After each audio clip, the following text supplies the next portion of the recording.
আগামী ২০ জুলাই ফুটবল বিশ্বকাপের ফাইনালে স্পেনের বিপক্ষে মাঠে নামছেন বর্তমান চ্যাম্পিয়ন আর্জেন্টিনা। কিন্তু সবচেয়ে বড় সমর্থকদের একজন হয়েও মাঠে থাকছেন না দেশটির প্রেসিডেন্ট হাভিয়ের মিলেই।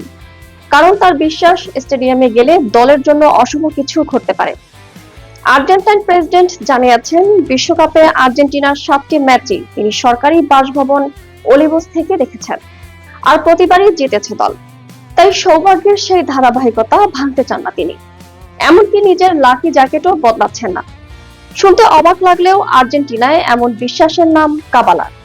ফুটবলের সঙ্গে জড়িয়ে থাকা এক ধরনের কুসংস্কার বা সৌভাগ্যের রীতি।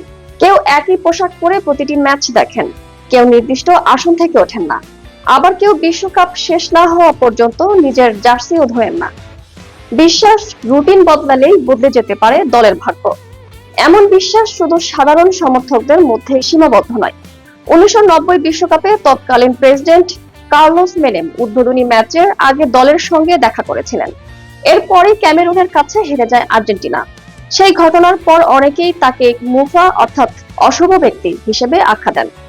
এরপর থেকে দায়িত্বে থাকা কোনো আর্জেন্টাইন প্রেসিডেন্টকে বিশ্বকাপের জাতীয় দলের ম্যাচে মাঠে দেখা যায়নি।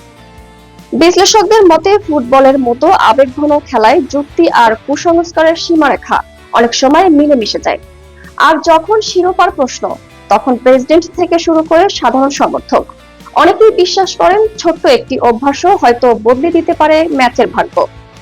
এবার সেই বিশ্বাস সত্যি হয় কিনা, তার উত্তর মিলবে বিশ্বকাপ ফাইনালের শেষ বাঁশিতে।